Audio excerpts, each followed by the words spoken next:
David Goldschlag, I'm co-founder and CEO at Aembit. Aembit, the easiest way to think about us is we're Okta, but between applications. So Okta helps users log into apps. We help a client app log into a service, okay? There's been lots of talk about NHI already. This is related to Graham's talk a moment ago. I'm happy to take questions during the talk, so just kind of raise your hand and let me know, okay? So, why is this a problem? Okay, so we all know that credential loss, phishing, and etc. is a real problem for user access, okay? And the same attack surface occurs for access between applications. If a credential is lost, the bad guy can use that credential to log into the enterprise resources and compromise stuff. And this is becoming an even bigger problem for two reasons. One is we've spent 12 or 20 years hardening user access, so the bad guys try to find the weakest place. And the other one is there's 10 to 45 times more NHIs than there are human access. So there's just lots more activity here. And this is happening today. These are some examples of reputable companies who do their security jobs well that are vulnerable or prove vulnerable to NHI-based attacks. Okay. So let's think about how did we address this on the user side. So over the last 12 years, companies like Okta, Microsoft Azure AD, Entra, Ping, etc. have brought identity and access management solutions for user access. And what they do is they say instead of managing passwords, you should manage policies. You say, John gets access to Salesforce, Jane gets access to Microsoft 365, and the IAM system makes a policy-based decision based on the identity of the person, the human, and the identity of the service that you're wanting to go to. And then you add on strengthening, like MFA and conditional access, and you end up on this zero trust journey, okay? And so we've discovered that the right way to manage user access is by policy. In contrast, the way that we manage non-human access today is the way we managed access with password managers and sticky notes 15 years ago for users. And you can laugh, and it's exactly, okay? And I'm not saying anybody in this room actually does that, okay, right? But for instance, if you had an app that needs to log into Snowflake, the general way to do it is you create a service account in Snowflake, and then you create a username and password, and then the admin copies that to his laptop and then copies it into the Snowflake client, okay? And that provides lots of places where that compromised credential can be phished from, right, from his laptop, or stolen, or it's a long-lived credential and then you don't know. And Grant, you were talking about user access reviews. You don't know that which admin saw the credential. There's lots of places where this can go bad. And this is the way we do it today, okay? And basically the observation is managing access by managing secrets is bottoms up, and you should be managing access by managing policies and leave the secrets and tokens management to the automated systems.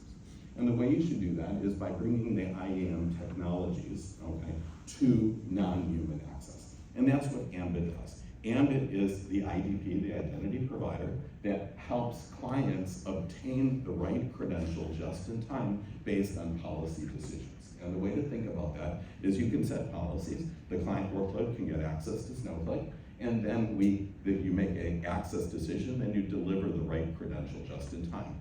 And the IDP can increase security by delivering short-lived credentials instead of long-lived usernames and passwords, and can harden the security through MFA and conditional access. So you can get into a place that's more akin to how you would govern user access, okay?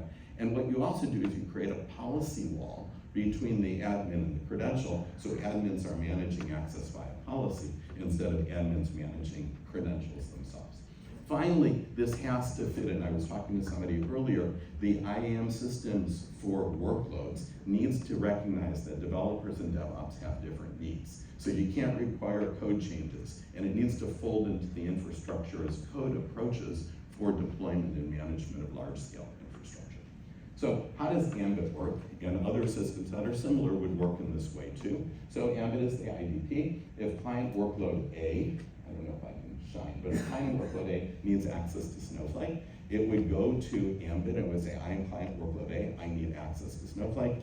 Aembit would authenticate client workload A and then make a policy-based access decision and then issue just in time a short-lived credential that client workload A would use to access Snowflake. And notice it's a control plane solution, so the access itself happens directly over the internet or whatever network you're using, okay? So it's not an inline program. And the advantage of all of this is it gives you policy-based access, and you move away from long-lived credentials to short-lived credentials, both to authenticate the client and for access, and the admins never learn credentials. So let's look at some use cases. So very common use cases today are multi-cloud access. So if you have apps in AWS and they need to go to GCP, generally what you do is you would federate AWS and GCP, but then if you add in Azure, then you need to federate AWS with Azure and GCP with Azure, and you end up with a mesh of federations, which is really a mess of federations, okay? And we all know that these meshes are hard to keep track of, okay? And a better way to do that is to have a centralized point of federation, okay? And that's what federating with Aembit would do here. So if AWS needs access to GCP, it goes to Aembit, it would get the credential for access to GCP, and then the access would happen directly. So the mesh would still be at the networking level, which is what you want, but the control plane gives you centralized control and visibility. Okay. Another example would be CI/CD pipelines. So whether you're using GitHub or GitLab, oftentimes in GitLab jobs or GitHub actions, you need to have credentials that let the GitLab job access, say, GitGuardian, okay? And generally the way it's done is you take the service account in GitGuardian, you take its username and password, and you put it in the GitLab job. And then you've ended up again with admins managing credentials and admins and credentials, long-lived credentials, living in your GitLab job. By using an IDP like Aembit, you end up with a place where the GitLab job authenticates to Aembit and gets a short-lived credential, and you end up with secretless CI/CD pipelines. So you don't have long-lived secrets stored, and you use short-lived secrets for access. A final use case would be AI. So we have a bank we're working with, and they have apps in AWS that get data from GCP BigQuery and process them in Azure OpenAI, in AI systems in Azure. And that's a multi-cloud problem where you need to get data from GCP back to AWS, and then how do you govern how that data can be processed within OpenAI.